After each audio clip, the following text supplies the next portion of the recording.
오늘부터는 그 천국 비유에 대해서 말씀을 나누겠습니다. 오늘은 우리가 잘 아는 네 종류의 밭에 대한 말씀입니다. 요즘 여러분이 알다시피 제가 교회 자리를 구하러 다니고 있습니다.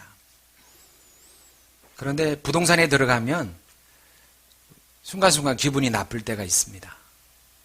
부동산 업자들이 교회를 찾아왔다고 하면 좀 심드렁하게 반응합니다. 교회요? 그런 건 취급 안 해요. 우리는 그런 거 없어요. 노골적으로 그렇게 표현하는 분들도 만났습니다. 교회에 대한 반감이 있구나, 이런 생각을 제가 하게 됐습니다.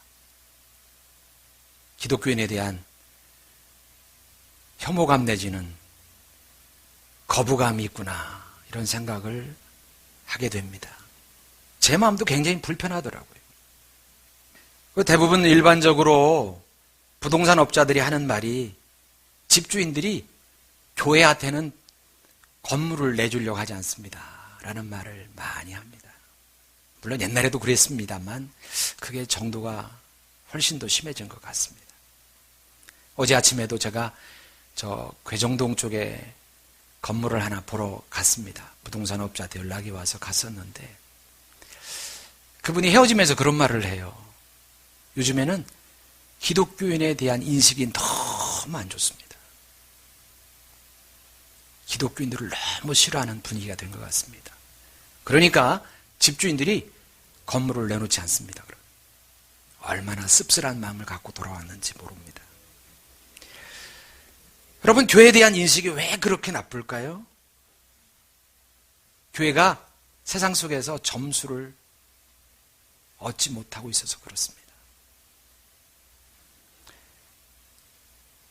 교인들은 세상에 꼭 필요한 존재들이야. 저런 사람들은 꼭 있어야 될 거야. 세상 사람들이 그렇게 평가하지 않습니다. 오히려 반대로 마치 칼 마르크스가 종교는 인민의 아편이야 라고 말한 것처럼 사라져야 될 존재라고 생각하는 그런 분위기가 형성되어 가고 있는 것 같습니다. 기독교인들을 곱상하게 크리스찬 기독교인이라고 부르지 않고 개독교라고 부릅니다. 하나님을 믿지 않는 사람들 속에 회자되고 있는 단어들입니다. 그럼 물론 사이비가 이단들이 많아서 기독교의 이름을 오용해서 우리가 오해를 받고 있는 것도 사실입니다. 신천지나 여호와 증인이나 하나님의 교회나 그 기독교 아닙니다, 여러분. 기독교가 뭐냐면 예수 그리스도를 구세주로 믿는 게 기독교거든요. 그들이 예수 그리스도를 구세주로 믿습니까?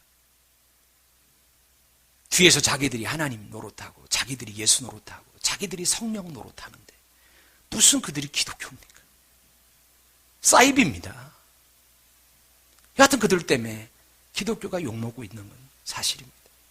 그리고 일부 기독교 지도자들이 너무 잘못해서 지탄의 대상이 되고 있는 겁니다. 그런데 한두 명이 잘못했으면 일부가 욕을 먹는 건데 온 나라가 기독교인을 욕하고 있는 것은 한두 사람의 문제가 아닌 거예요. 우리 전체 기독교의 문제인 거예요.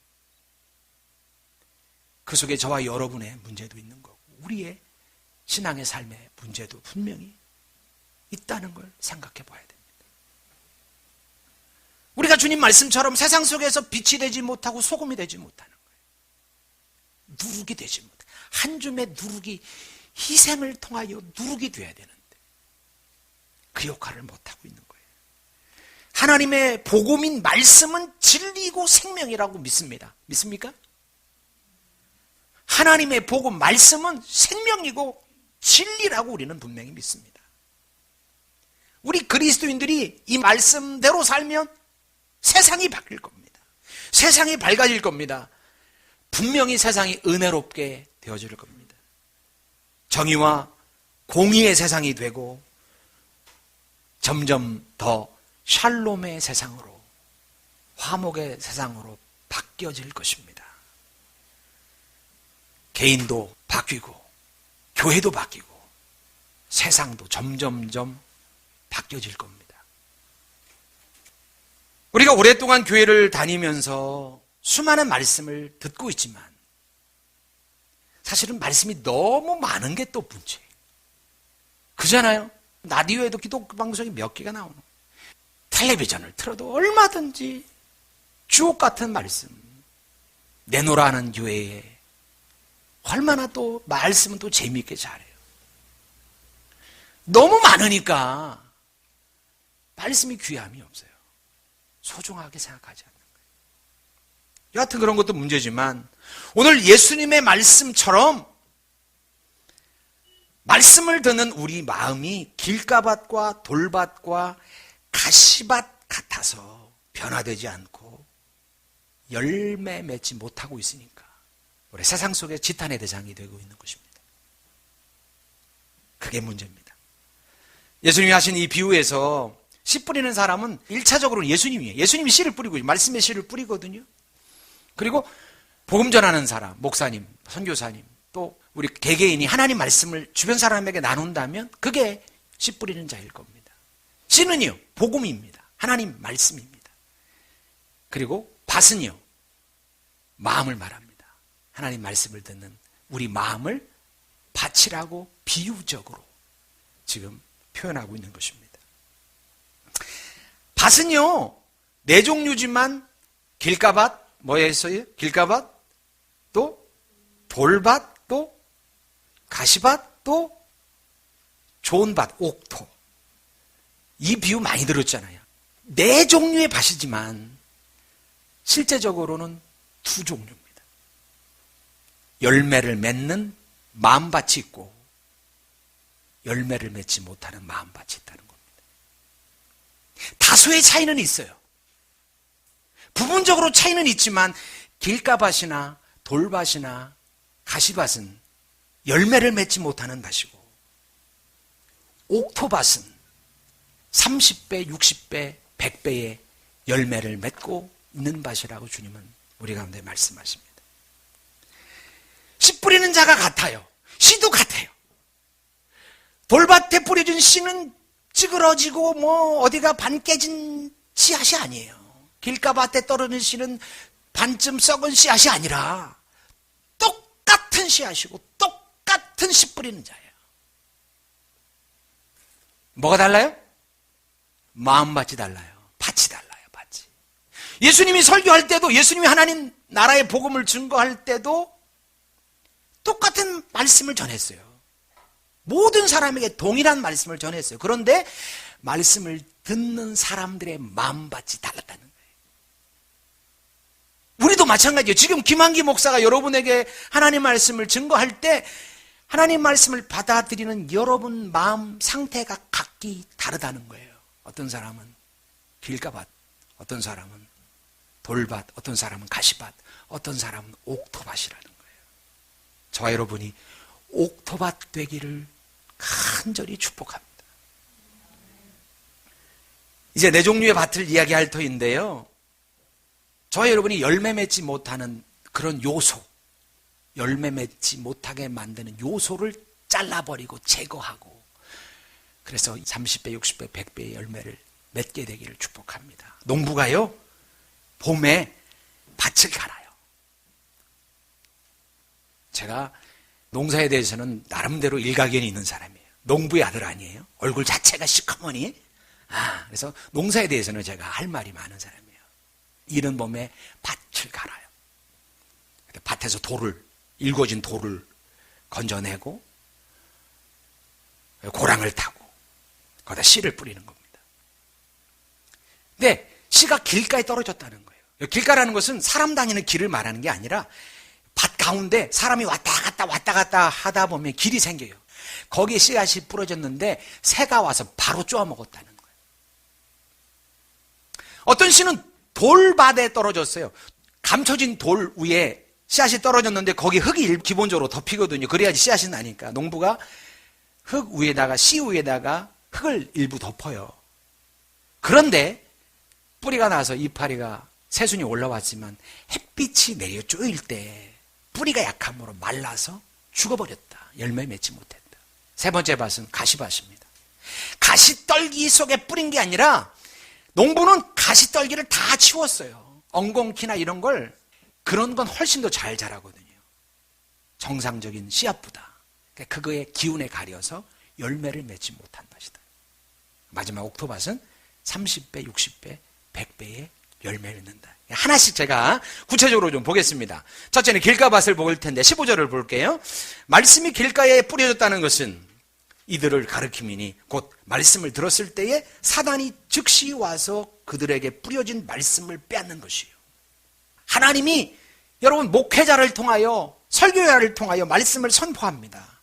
그런데 그 말씀이 마음밭에 떨어지기가 무섭게 사탄이 낚아채가는 거예요. 말씀을 못 듣도록.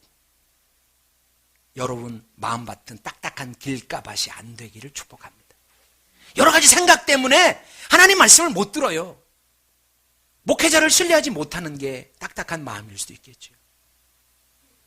논리가 부족한 것 같아.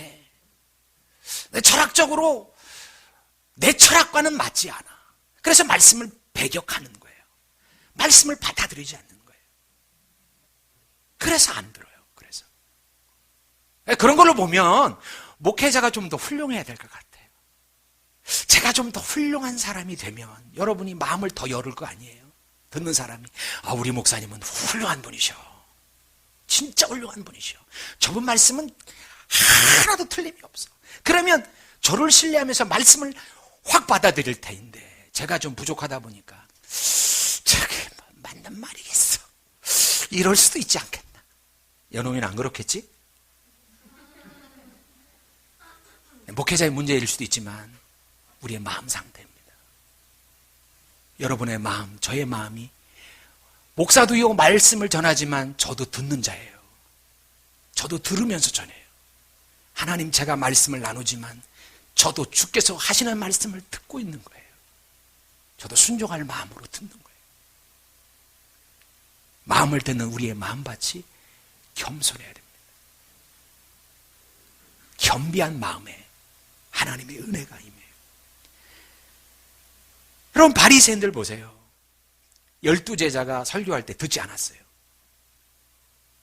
아니 저 갈릴리 촌부들 아니야. 저 어부들 아니야. 저 세관원들 매국노 같은 자들 아니야. 오늘날 의사는 존경받는 직업이지만 당시 의사는요 갑파치예요. 최하층민이었다고. 아니 저런 자들이 말씀을 전하는 걸 우리가 들어?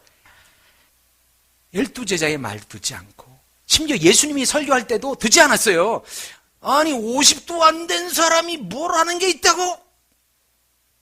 예수가 나이가 어리다는 이유로 예수님의 말씀을 듣지 않았습니다.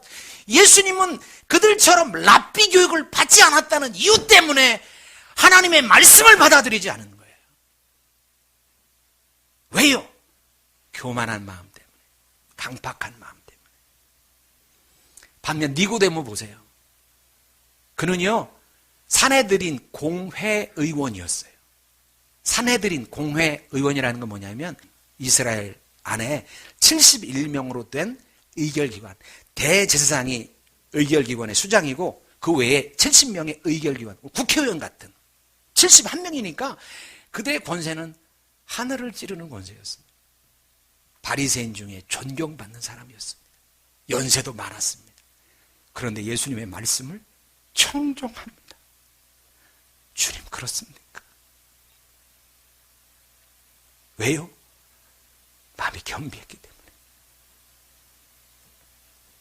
오늘 9절에 주님이 말씀해요. 귀 있는 자는 들어라.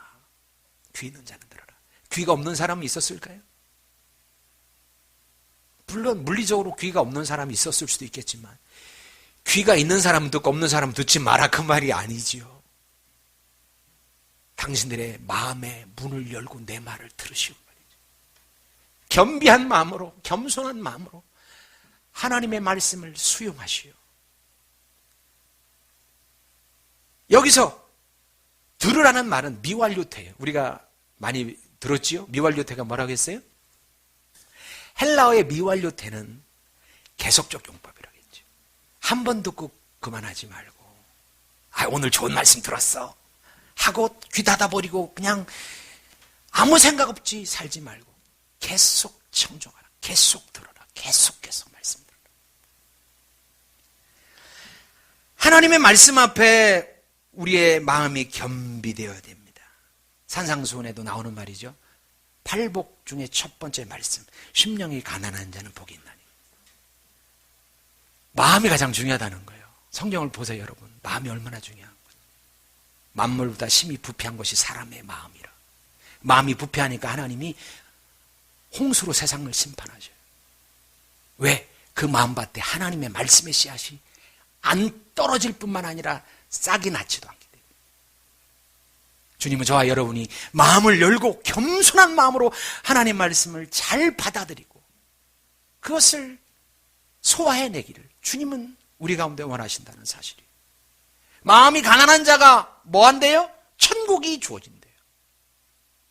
하나님 말씀이 주어져야 삽니다. 하나님이 말씀하지 않으면 제가 인생 가운데 살아갈 능력이 없습니다. 주여 저에게 말씀해 주십시오. 무지렁이 같은 저의 심령 가운데 주여 말씀을 떨궈 주십시오. 그런 마음으로 하나님 말씀을 들을 때 열매 맺는 것이에요. 겸손한 마음으로 하나님 말씀을 들으시기를 간곡히 부탁드립니다. 할렐루야. 두 번째, 돌밭도 열매가 없기는 마찬가지예요. 조금 나요. 길가밭보다는 돌밭이 조금 나요. 길가밭보다는. 16절 볼까요? 같이 읽습니다. 시작. 또 이와 같이 돌밭에 뿌려졌다는 것은 이들을 가르치미니 곧 말씀을 들을 때에 즉시 기쁨으로 받으나. 돌밭 같은 마음을 가진 사람은요, 말씀을 들을 때 어떻게 한다고요? 기쁨으로 받는데, 이야! 와, 오늘 말씀 좋은 말씀이야. 은혜도 받아요. 은혜도 받아요. 모종의 변화도 생겨요. 겸비함도 있어요. 적어도 목회자에 대한 반감, 설교자에 대한 반감이 없어요. 그 말씀을 수용해요. 그것을 그냥 받아듣고 들으려는 마음의 자세가 있는 거예요. 길가밭보다는 훨씬 나은 밭이에요.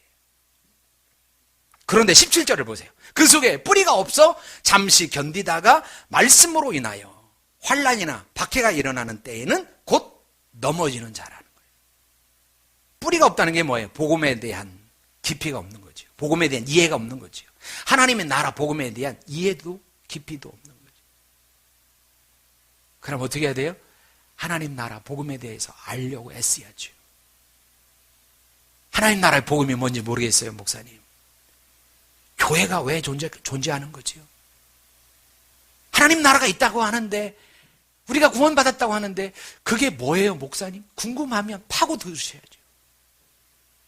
성경에 보니까 사도행전 17장 11절에 보니까 베레아 사람들은 신사적이라 날마다 모여 하나님 말씀을 상고했다 그랬어요. 상고하다라는 뜻을 찾아보면 해치고 연구하다 그 말이에요. 그들은 하나님 말씀을 궁금히 여겨 그냥 땅에 묻어두지 않고 날마다 모여 그것을 연구하고 왜 그렇지? 고민하면서 연구했다는 거예요. 학생들에게 도전합니다. 물론 직장인들에게도 도전합니다만 여러분의 전문 분야에서 여러분이 드리는 에너지의 10분의 1이라도 하나님 말씀에 진리를 깨닫는 데 투자하기를 축복합니다. 하나님 나라 비밀을 알아야 될 거 아니에요. 먹고 사는데 중요하지만 영원한 진리의 말씀을 깨닫는 데도 너무너무 중요한 거 아닙니까? 여러분, 말씀으로 인하여 환난이나 박해가 일어날 때에는 곧 넘어진다 그랬죠? 무슨 말이냐면 말씀을 따라 살다 보니까, 말씀으로 인하여 이 말은 말씀을 따라 살다 보니까 환난과 박해가 생긴다는 거예요. 그때 넘어진다는 거예요. 말씀을 지키려다가 환난을 당했다는 거예요. 이 사람이 하나님 말씀을 안 따르는 자가 아니에요. 하나님 말씀을 듣고서 그 말씀대로 살아보려고 애쓰는 거예요. 그러다가 환난도 핍박도 당했다는 거예요. 환난이라는 단어를 찾아보니까 어플릭션인데 고통, 병, 재해, 역경을 표현하는 단어예요.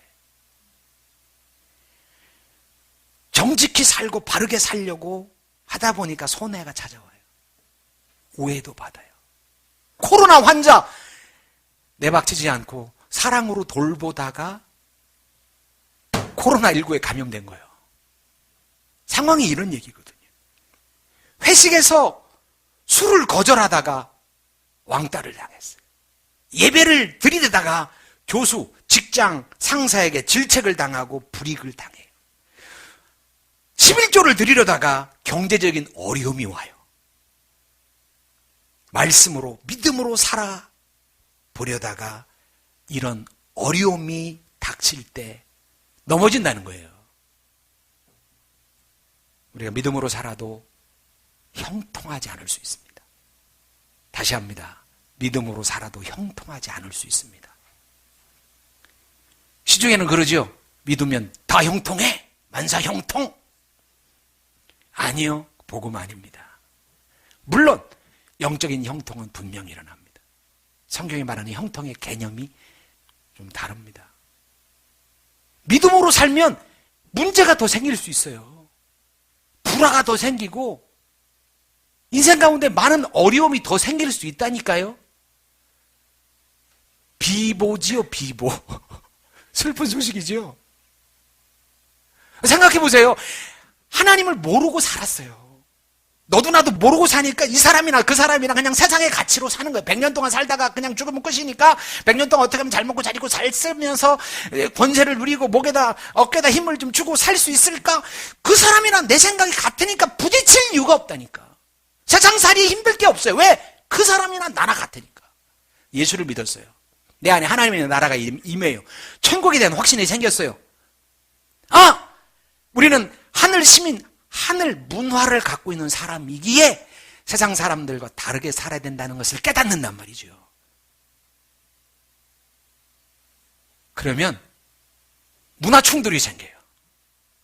하나님 믿지 않고 살 때는 갈등이 없다니까요. 남편과 아내가 그냥 같이 걸어가는데 무슨 갈등이. 예수를 믿었으면 가치관의 변화가 생기잖아요. 세계관이 바뀐단 말이에요. 문화가 달라진다고요. 그러니까 문화 충돌이 생기는 거예요. 충돌, 문화 충돌이 생기는 거예요. 자, 보세요.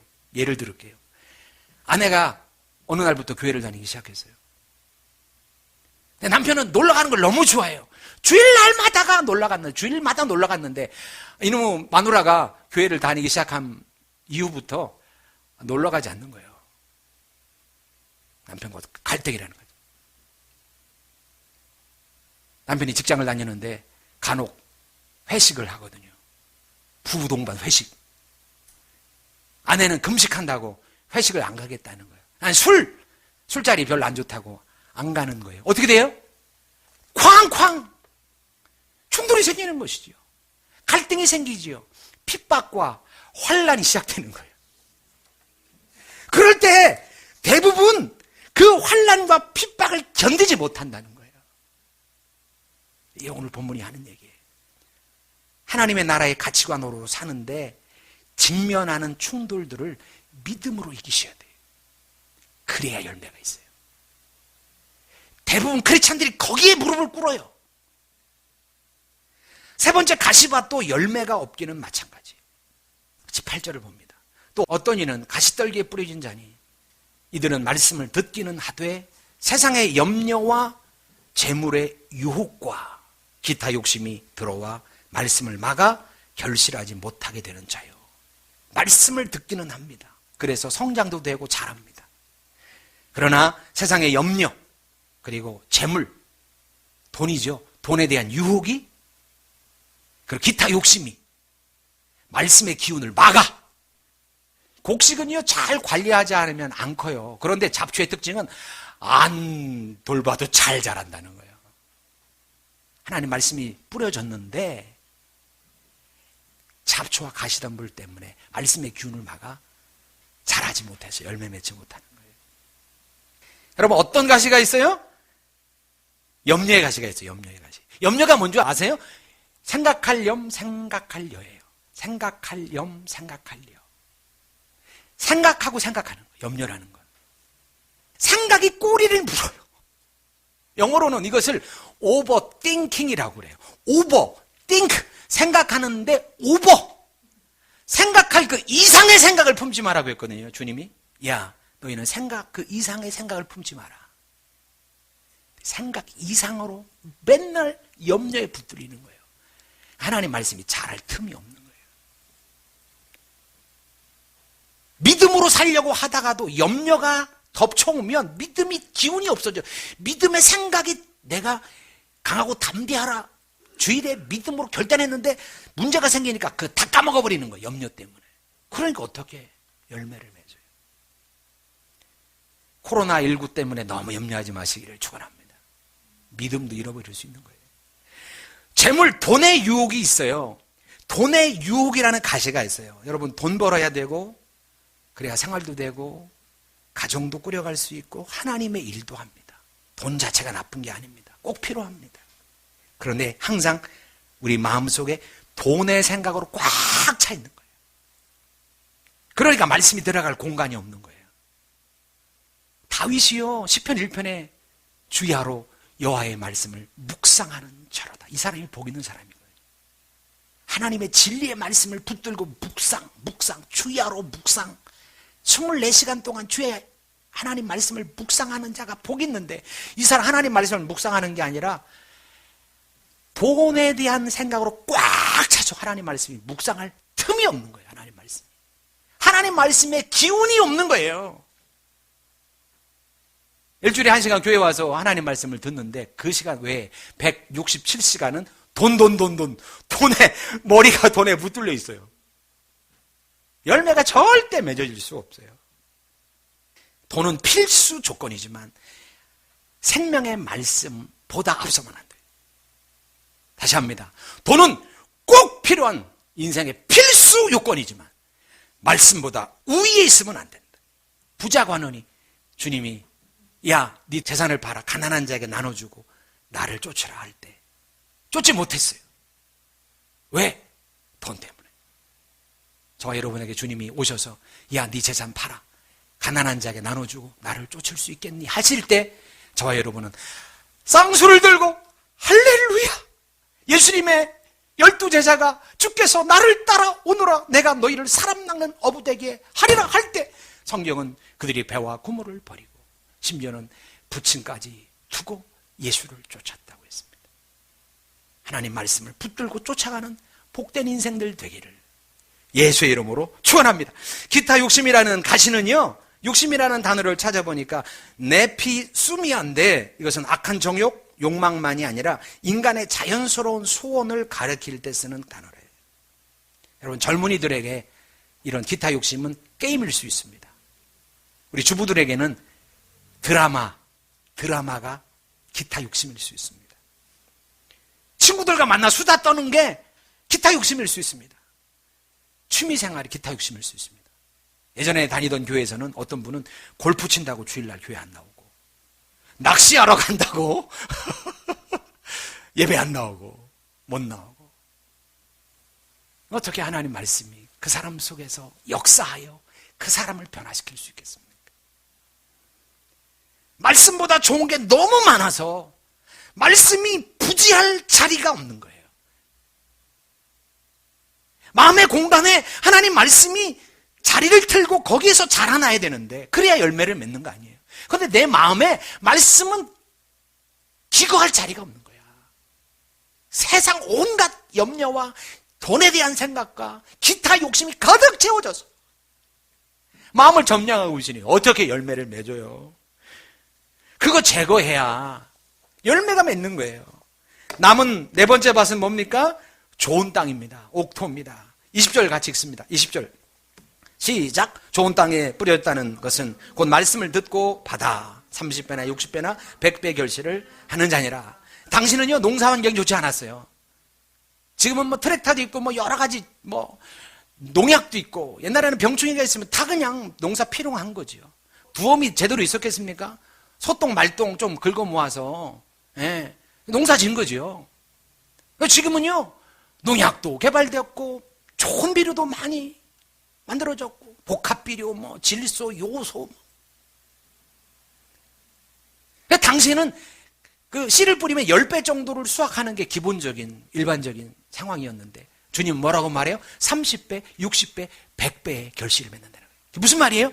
풍성한 수확을 줄 거야. 여러분, 질문합니다. 어떤 마음밭을 가진 사람이 열매를 맺는다고 하십니까? 어떤 마음밭을 받은 사람이요?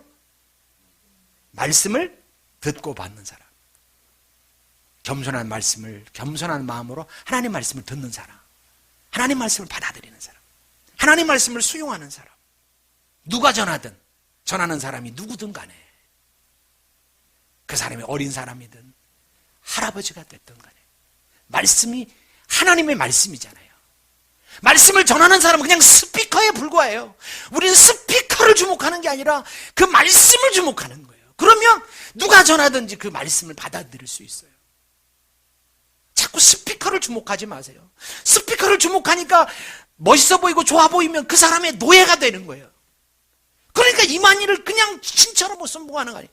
대형교회 목사를 그렇게 신봉하는 거 아니에요. 우리가 주목할 건 스피커가 아니에요. 말씀 전하는 자가 아니라 말씀이에요. 그 말씀을 어떻게? 겸손한 마음으로 받아들이는 거예요. 여러분, 오늘 본문이 마가복음만 있는 게 아니라 마태복음에도 나오고 누가복음에도 나와요. 자, 이 지금 읽은 구절을 누가복음 8장 15절에는 이렇게 표현하고 있어요. 8장 15절 여러분 주보에 있어요. 좋은 밭에 있다는 것은 착하고 좋은 마음으로 말씀을 듣고 지키어 인내로 결실하는 자니라. 말씀을 지키는 것이에요. 환난과 핍박이 있어도 어떻게? 말씀을 붙들고 있는 거예요. 보통 어떻게 한다고 했어요? 환난과 핍박이 올 때는 말씀을 놓쳐버려. 근데 말씀을 그때도 키핑하는 거예요. 말씀을 유지하고 있는, 말씀을 붙들고 있는 거예요. 그 다음에 뭐라고 되어 있어요? 인내로 결실한다는 거예요. 인내로 결실한다는 게 뭘까요? 결실할 때까지 참는다는 거예요. 인내로 결실한다는 것은 열매를 맺을 때까지 참는다는 거예요. 보통은 이거 못하는 거죠. 에이, 좀 믿어왔는데 안 돼. 에이, 내가 그래도 헌신하고 봉사도 해봤는데 열매가 없어? 예수 믿는데 무슨 대가가 없어? 포기해버린다는 거죠. 기도할 때도 마찬가지냐. 조금 기도해놓고 응답이 없으면 에이, 기도해야 의미가 없구나 하고 포기한다는 거죠. 그러나 성경은 뭐라고 말합니까? 끝까지 인내하라는 거예요. 요한계시록에서 우리 가운데 주는 굉장히 중요한 포커스 메시지 중에 하나가 인내하라는 거예요. 인내해요. 끝까지 참는 자는 열매를 거둔다는 거예요. 참고 인내하는 자는 결국 30배, 60배, 100배의 결실을 맺게 된다. 할렐루야! 오늘 비유는 하나님 나라 천국 비유입니다. 앞으로 천국 비유를 얘기할 터인데 여러분이 들었던 거는 약간 색깔이 다를 수도 있습니다. 한번 진중한 마음으로 말씀을 접하시기를 바랍니다. 이 비유의 핵심은 뭐냐면 30배, 60배, 100배의 결실을 맺는 사람은 천국의 마음밭을, 옥토밭을 가진 사람만 가능하다는 거예요. 30배, 60배, 100배의 결실을 맺은 사람 누구만 가능하다? 옥토밭을 가진 사람. 그냥 말씀을 듣는 모든 사람이 하나님의 마음밭이 아니랍니다. 여러분이 말씀을 듣지만 그냥 나는 크리스찬, 나는 천국 백성이야 그렇게 안심하지 마셔야 됩니다. 여러분 삶 속에 열매가, 변화가 나타나고 있습니까? 변화가 있는 사람만 옥토밭이라는 거예요. 그렇지 않은 밭은 길가밭일 수 있고 가시밭일 수도 있고 돌밭일 수 있대요. 옥토밭 외의 밭은 열매가 없어요. 그 밭에는 변화가 일어나지 않아요. 우리 진지하게 생각해야 돼요. 저와 여러분은 천국의 마음밭이 되기를 간절히 축복합니다. 주님은 그 마음밭이, 너의 마음밭이 옥토밭이 되기를 우리 가운데 간곡히 말씀하고 네 밭이, 네 마음밭이 옥토밭이 되기를 바랍니다. 예수님 당시 수많은 사람들이 예수님을 따라다녔습니다. 바리새인들, 서기관들 이런 사람들은 길가밭이었습니다. 하나님 말씀을 선포해도 그들은 듣지 않았어요. 그들의 지식, 그들의 선입관, 그들의 율법주의 때문에 하나님 말씀을 쳐버렸어요. 예수의 메시지를 듣지 않았단 말이죠. 이 사람들은 길가밭이죠. 수많은 군중들이 예수를 따랐습니다. 그런데 예수님이 오병이어의 기적을 일으키고 병든 자를 치료하고 그럴 때는 사람들이 예수를 좋다고 쫓아다녔습니다. 그런데 예수님이 나는 죽으러 왔다. 나는 십자가를 질 거야. 그들이 원하는 것을 예수님이 들어주지 않자 그들은 다 제갈길로 뿔뿔이 흩어졌습니다. 예수님의 12제자와 극소수의 사람들만 예수를 쫓았습니다. 여러분 오늘날도 마찬가지입니다. 수많은 교회와 수많은 교인은 있지만 극소수만 바람이 안 되네.